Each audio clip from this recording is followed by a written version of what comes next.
अस्सलाम वालेकुम dear researchers. आज की वीडियो में हम डिस्कस करेंगे mediation and moderation in jamovi using the med mod function.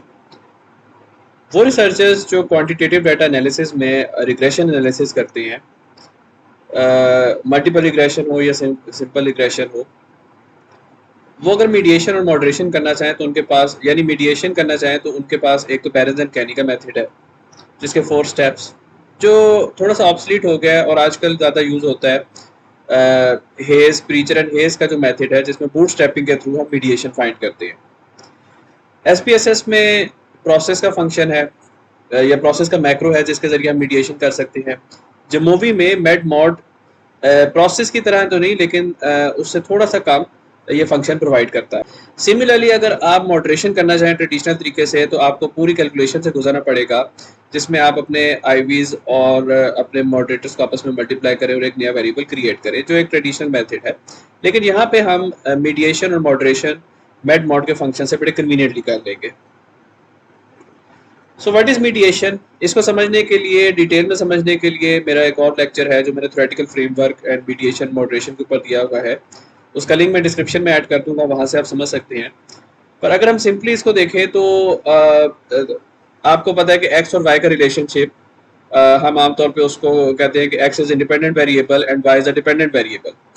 इसी तरीके से अगर हम कहें कि एक्स और वाई का जो रिलेशनशिप है वो एक और वेरिएबल उसको एक्सप्लेन कर रहा है, या इस रिलेशनशिप के दरमियान में एक और वेरिएबल आता है सच दैट कि एक्स पहले उस वेरिएबल यानी मीडिएटर वेरिएबल के ऊपर अफेक्ट कर रहा है और फिर वो मीडिएटर वेरिएबल हमारे जो डिपेंडेंट वेरिएबल वाई है उसके ऊपर अफेक्ट कर रहा है। सो हम कहते हैं कि there is a mediator, there is a chance कि एक डायरेक्ट इफेक्ट भी है और एक इनडायरेक्ट इफेक्ट भी है, और इनडायरेक्ट इफेक्ट को हम मीडिएशन भी कहते हैं। अगर ये मीडिएशन फुल मीडिएशन हो तो फिर इसका मतलब है कि ये डायरेक्ट इफेक्ट जो है ये इनसिग्निफिकेंट होगा। लेकिन अगर दोनों इनडायरेक्ट इफेक्ट और डायरेक्ट इफेक्ट सिग्निफिकेंट होंगे तो इसका मतलब ये है कि there is a partial mediation.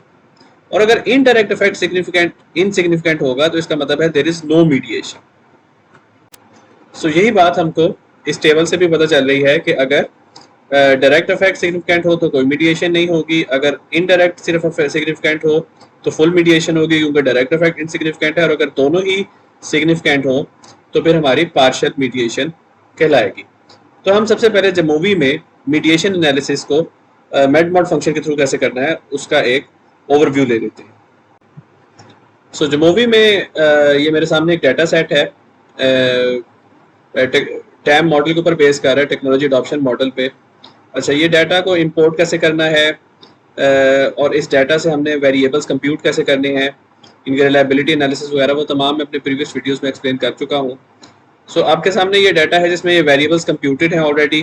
Perceived ease of use, perceived usefulness, attitude, intention to use, self efficacy. तो ये 5 वेरिएबल्स हैं जिसमें इंटेंशन टू यूज मेरा डीवी है। अच्छा, और ये perceived ease of use, perceived usefulness को मैं एज आईबी और एटीट्यूड को एज अ मीडिएटर टेस्ट करूंगा इस मॉडल पे। सो सबसे पहले हम आते हैं अपने एनालिसिस के पोर्शन में। तो आप अगर ये देखें तो यहाँ पे ये मेड मोड का फंक्शन ऐड हुआ हुआ है। ये मैंने आपको पहले भी एक्सप्लेन किया था कि हम नए मॉड्यूल्स ऐड कर सकते हैं थ्रू जमोवी लाइब्रेरी। तो आप ये जमोवी लाइब्रेरी में जाके मेड मोड का मॉड्यूल सर्च करेंगे और उसको इंस्टॉल करेंगे तो वो इंस्टॉल हो जाएगा और यहाँ पे अपीयर हो जाएगा। मेड मोड में जाएं और सबसे पहले मीडिएशन एनालिसिस को सिलेक्ट करें। अच्छा, अब आप यहाँ पे देख सकते हैं कि मीडिएशन एनालिसिस में हमारे पास वो एक डिपेंडेंट वेरिएबल, एक मीडिएटर वेरिएबल और एक प्रिडिक्टर वेरिएबल मांग रहा है। तो बहुत बेसिक मीडिएशन यानी सिंगल मीडिएशन को सपोर्ट करते हैं ये मेडमॉड का जो पैकेज है। तो हम सबसे पहले क्या करते हैं कि अपना जो डिपेंडेंट वेरिएबल है दिस इंटेंशन टू यूज, इसको सिलेक्ट कर लेते हैं। उसके बाद हम अपना मीडिएटर एटीट्यूड इसको सिलेक्ट कर लेते हैं और हम अपने प्रिडिक्टर में परसीव्ड ईज ऑफ यूज को सबसे पहले सिलेक्ट कर लेते हैं। ये हमारे पास एस्टिमेट्स आ गए जो मैं भी आपको एक्सप्लेन करता हूँ, लेकिन उससे पहले हम एडिशनल आउटपुट में पाथ एस्टिमेट जो है उनको चेक कर लेते हैं और बूटस्ट्रैप जो है उसको हम 1000 सैंपल कर लेते हैं। ये वैसे कोई इतना मसला नहीं है अगर आप स्टैंडर्ड भी रहने दें, लेकिन आप 1000 सैंपल करते हैं आपको ये क्लियर हो जाएगा कि कितनी बूटस्ट्रैपिंग रन की है। उसके बाद यहाँ पे हम कॉन्फिडेंस इंटरवल में 95% और परसेंट मीडिएशन जो है उसको भी एक्सप्लेन कर लेते हैं। बूटस्ट्रैपिंग थोड़ा टाइम लेती है, तो 1000 सैंपल्स के जो बूटस्ट्रैप्स हैं वो हमने चूंकि किए थे तो it will take a bit of time. ले ये एस्टिमेट हमारे सामने आ गए। अगर हम इनको ज़रा एक दफ़ा देखें, इनको एक्सप्लेन करते हैं, ऐसा करता हूँ कि इसको दोनों टेबल्स को कॉपी कर लेता हूँ वर्ड में, इसको भी कॉपी कर लेता हूँ वर्ड में, थोड़ा जूम इन करते हैं ताकि हमें क्लियर हो जाए ये। अच्छा, अब आप ये देखें कि परसीव्ड ईज ऑफ यूज़ हमारा आई वी है, इंटेंशन टू यूज़ हमारा डी वी है, और एटीट्यूड जो है वो हमारा मीडिएटर है। सबसे पहले यहाँ पे एस्टिमेट है, जो मीडिएशन एस्टिमेट्स का टेबल है उसमें इनडायरेक्ट इफेक्ट के, ठीक है, एस्टिमेट की वैल्यू जो है दैट इज बीटा वैल्यू 0.27। अच्छा, इसमें जो लोअर और अपर का जो डिफरेंस आप यहाँ पे देख सकते हैं। अच्छा, लोअर और अपर में आपने ये चीज़ जहन में रखनी है, this is just rule of thumb, कि अगर हमारे लोअर और अपर की वैल्यूज के दरमियान में कोई जीरो नहीं है तो इसका मतलब है कि ये सिग्निफिकेंट है हमारे रिजल्ट्स। ठीक है, तो हमारा ये देखें कि इनडायरेक्ट और डायरेक्ट इफेक्ट में ये जो मतलब इनडायरेक्ट इफेक्ट में लोअर और अपर के दरमियान में कोई जीरो नहीं है। वैसे पी वैल्यू भी आपको बता देगा कि this is less than 0.05, even less than 0.01, even less than 0.001, तो दिस इज हाईली सिग्निफिकेंट। और कितने परसेंट ये इफेक्ट जो है मीडिएट कर रहा है, दैट इज 55.64%। अच्छा, डायरेक्ट इफेक्ट जो है which is this path from PEOU to intention to use, उसके एस्टिमेट है 0.22, और ये भी सिग्निफिकेंट है because there is no zero between lower and upper, and the P value is significant, so mediation की percentage is 44.36।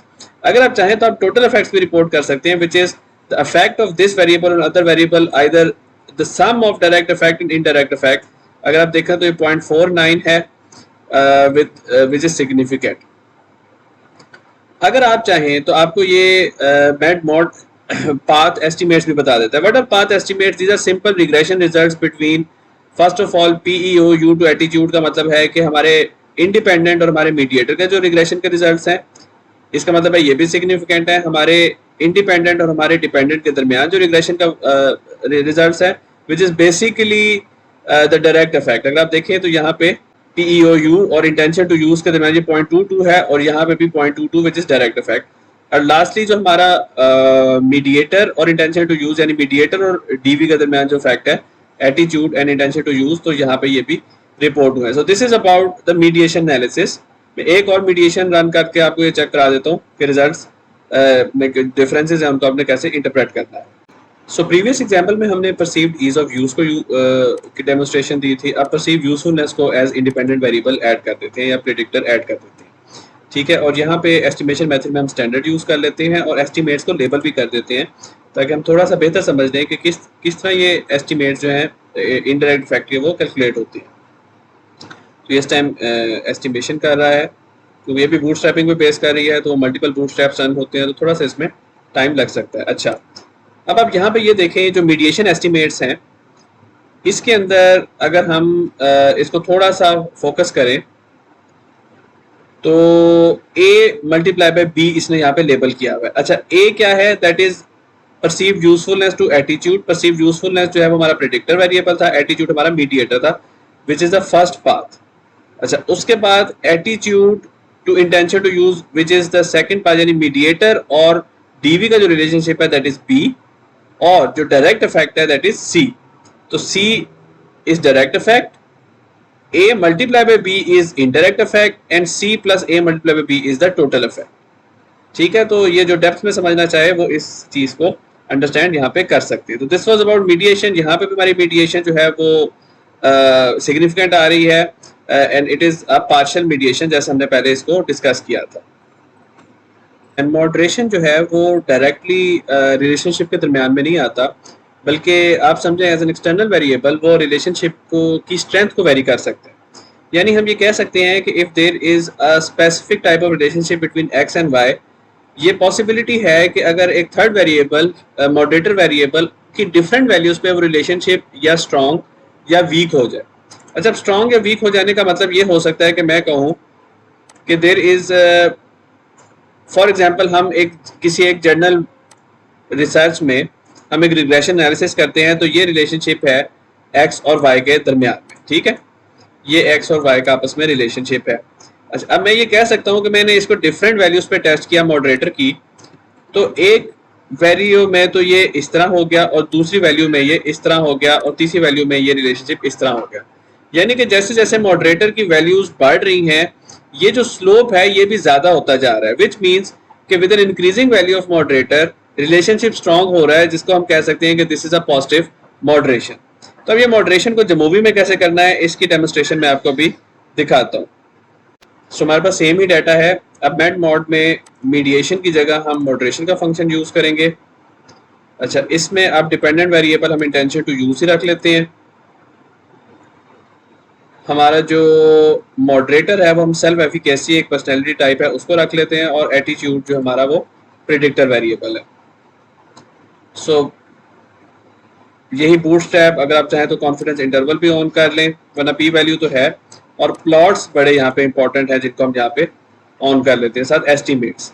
ठीक है, तो आप देख लें कि हमने test statistics, confidence interval, estimates, plots और स्टैंडर्ड, इसको बेशक बूटस्ट्रैप कर लें जैसे मीडिएशन में किया था। रिजल्ट्स में बहुत ज़्यादा फर्क नहीं पड़ेगा, दोनों प्रोसेस सेम है। बूटस्ट्रैप में सिर्फ ये है कि आप अपने बूटस्ट्रैप सैंपल्स जो है वो चेंज भी कर सकते हैं। अच्छा, बेसिकली होता क्या है कि कैलकुलेशन में या स्टैटिस्टिकली जो मॉडरेशन है उसको हम ये करते हैं कि आईवी और जो मॉडरेटर है उनको आपस में मल्टीप्लाई करके एक थर्ड वेरिएबल क्रिएट करते हैं।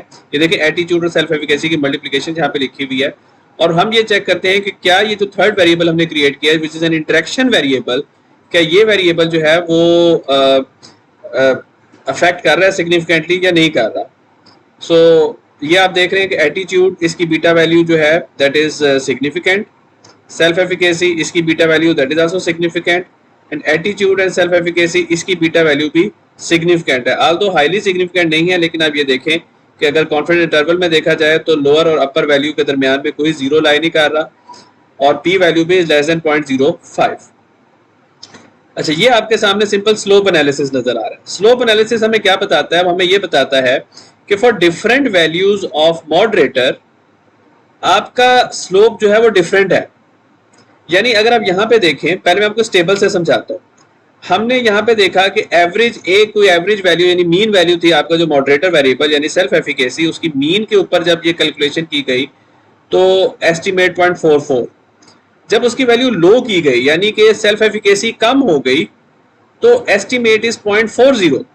एस्टिमेट किसका, यानी कि जो रिलेशनशिप है between attitude and intention to use, attitude as a IV और intention to use as a DV, उसकी जो बीटा वैल्यू है for the lower value of self efficacy वो कम हो गई। और जब वन स्टैंडर्ड डेविएशन हाई की गई यानी one standard deviation higher value than average, तो फिर जो रिलेशनशिप की बीटा वैल्यू थी वो स्ट्रांग हो गई। यही चीज आपको यहाँ पे इस स्लोप में यानी इस ग्राफ में भी नजर आ रही है, और वो यहाँ पे बता रहा है कि एवरेज वैल्यू के लिए ग्राफ, लो वैल्यू के लिए ग्राफ, ये ऊपर वाला, और हाई वैल्यू के लिए ग्राफ का जो ग्रेडियंट है वो डिफरेंट है, विच टेल्स अस कि this moderation is not only significant, it is a positive moderator. ठीक है, तो ये आपने चीज ध्यान में रखनी है कि डिफरेंट लेवल्स के लिए आपको ये देख रहे हैं कि जैसे ही वैल्यू कम से ज्यादा हो रही है बीटा वैल्यूज बढ़ती जा रही है, यानी gradient of this graph is increasing. तो ये था moderation. For your sake of demonstration में कोई एक और वेरिएबल जैसे PEOU को मॉडरेटर यहाँ पे रखता हूँ, तो जरूरी नहीं है कि सारे मॉडरेटर्स जो हैं वो सिग्निफिकेंट हो। So that was all about today's video. I hope कि आपको ये मॉडरेशन और मीडिएशन करने में आसानी होगी। इससे पहले मेरी जमूवी का ट्यूटोरियल जो है उसमें रिग्रेशन एनालिसिस कैसे करना है वो आप देख सकते हैं, उसी से आपको ये मॉडरेशन और मीडिएशन फिर समझ आएगी अगर आपको बेसिक जमूवी का आइडिया है। Thank you.